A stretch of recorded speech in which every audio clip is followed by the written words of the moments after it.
In 20 years' time, you could have a situation where the presidents of America and China, the Prime Minister of India, and a representative from Europe, because I'm sure we'll still be a disparate, squabbling lot, will meet in a room and decide the course of human destiny. They will determine, it won't be a question of a G8, because the world will have turned back to something like it was before the last 500 years.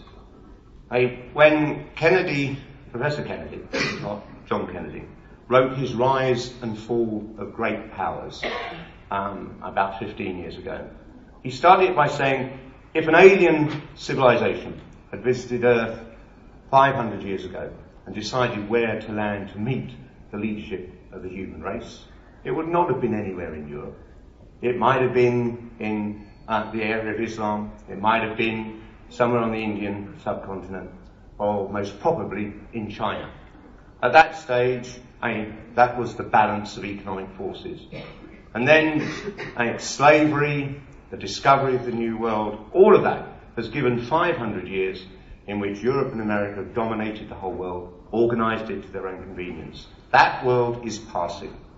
And we can either have the passing of that world as violent and divisive and threatening human civilization, or we can recognise that power and wealth would inevitably, for the rest of human history, be shared. And that is the alternative that I prefer to see.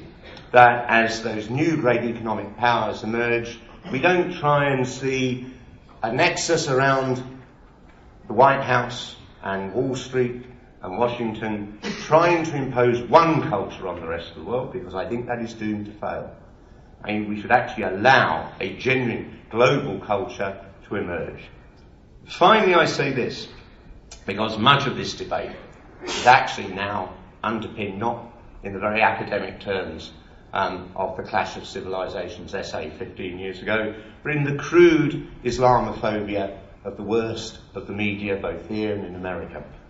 And if you want to see the worst of it, go to the websites, where you see articles about how European civilization is being eaten away from within by a Muslim underclass, driven to impose their belief in their superior ideology on the Europe that they're infecting. And it's exactly those terms, absolutely vile. But then you actually compare that with the reality of the success of London, the only place in Europe that matches American levels of economic productivity and competitiveness, largely because of our openness, largely because we don't share those attitudes. And then you actually look, and if you do opinion polls about the great issues, they're not necessarily as revealing because people come to them with a preconceived view. I end with one interesting statistic. It was an analysis that was done by the Equal Opportunities Commission about the prospects in this country of young Muslim women. And for all the depiction of this, and it's been a horrendous debate about the veil, what that showed, the EOC interviewed 1,000 16-year-old Muslim women. They found that those women were highly motivated and determined to achieve independence and success in their careers. In the vast majority of cases, their parents supported their ambitions. Contrary to stereotype, 90% of Pakistani and Bangladeshi girls said their parents did not expect them to get married and have children rather than follow a career. And it is that decision, the decisions of tens of millions of ordinary people, the decisions of 16-year-old girls about how they will live their life, they demonstrate, they are choosing what they see as best in a range of competing cultures and civilizations.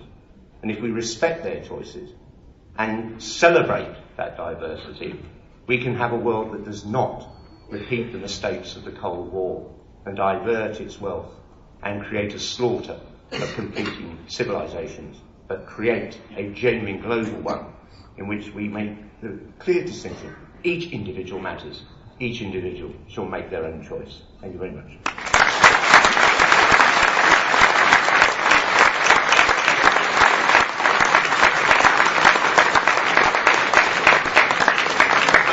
I'd like to call on now Daniel Pipes, who is director of the Middle East Forum and is also a visiting professor at Pepperdine University.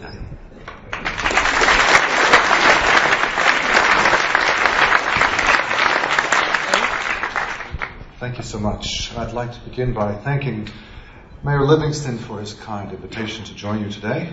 I thank the Greater London Authority for the hard work it put into what is obviously a successful event.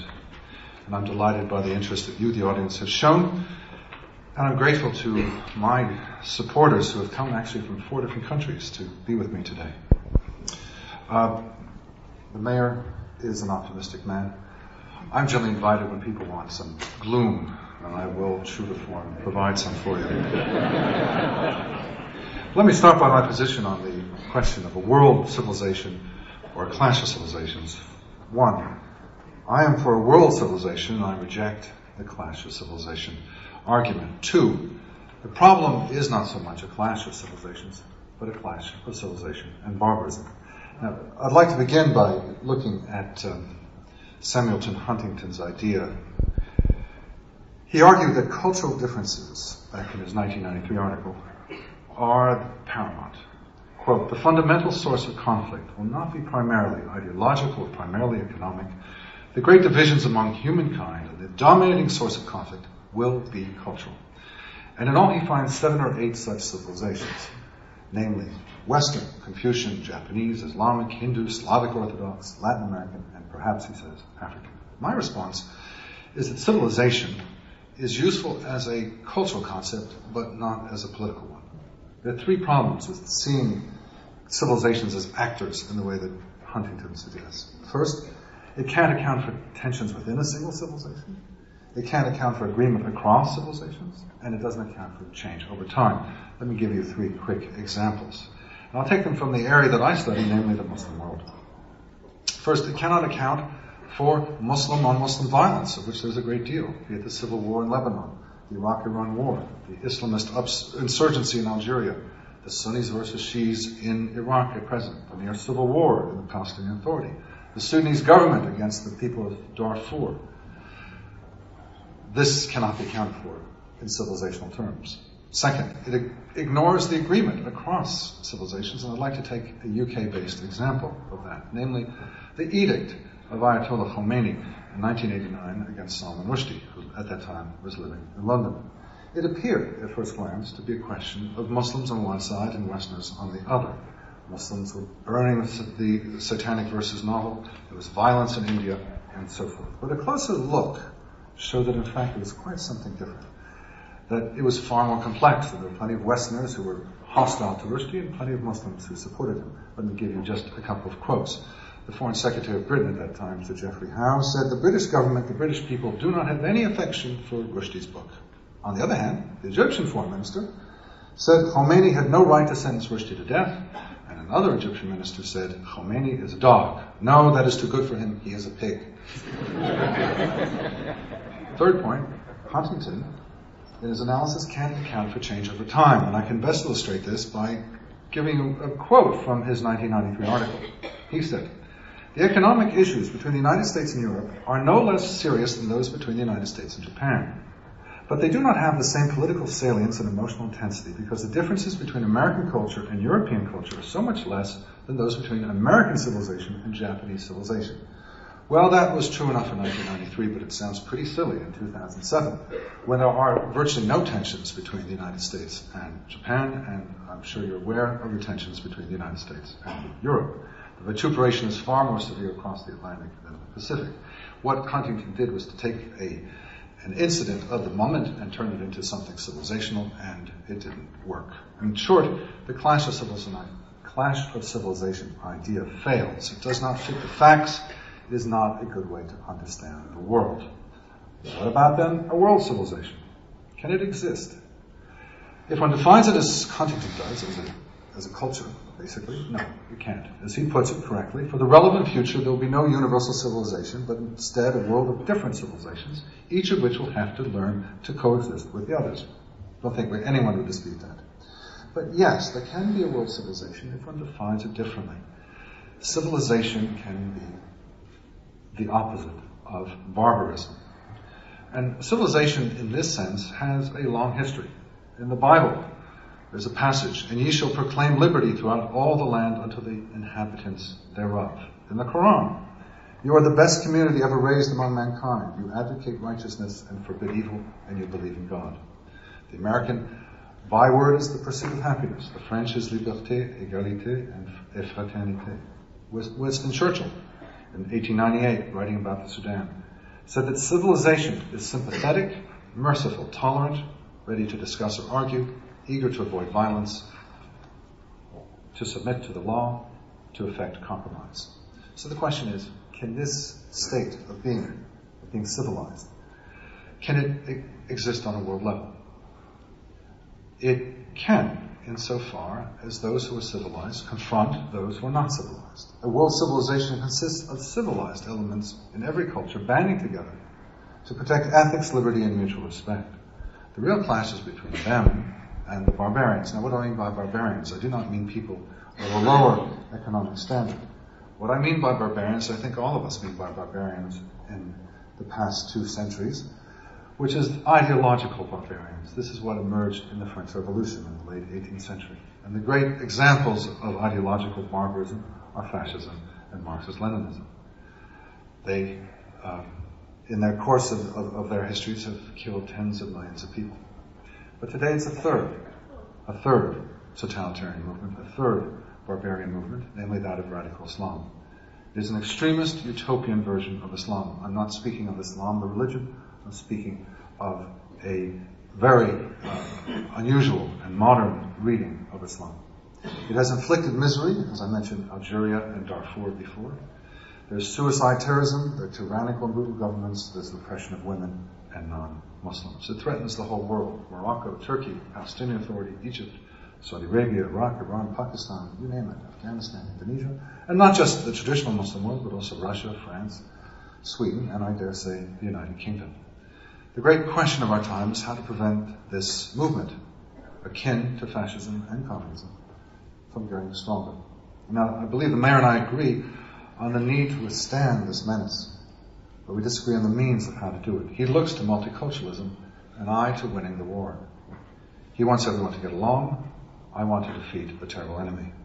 Now, the mayor defines multiculturalism as the right to pursue different cultural values subject only to the restriction that they should not interfere with a similar right for others. And he argues, as you've just heard, that it works, that London is a successful city. And I won't dispute his specifics, but I do see the multicultural impulse breeding a disaster by ignoring a dangerous and growing presence of radical Islam in London.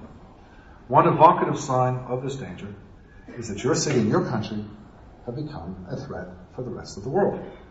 In 2003, Home Secretary David Blunkett presented a dossier to the Special Immigration Appeals Commission, in which he, quote, admits that Britain was a safe haven for supporters of worldwide terrorism, and in which he said, Britain remains a significant base for supporting terrorism. And indeed, British-based terrorists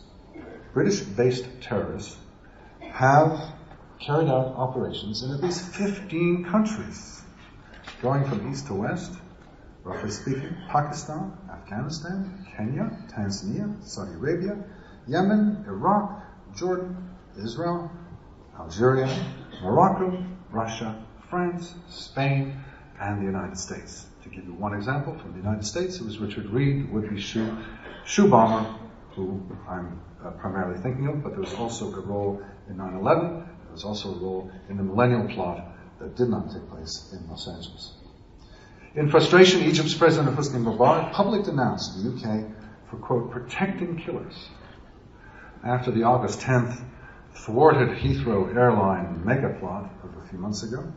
2 American authors argued in the New Republic that from an American point of view, it, quote, can now be argued that the biggest threat to U.S. security emanates not from Iraq, not from Iran, not from Afghanistan, but rather from Great Britain. And I believe this is the tip of the iceberg. I believe it refutes Mr. Livingston's rosy reading. There is a problem, and the problem is radical Islam, also known as fundamentalist Islam, or political Islam, Islamism. It is not, again, Islam, the religion, it is radical Islam, the ideology, to focus on 3 aspects of it. The essence of radical Islam is the complete adherence to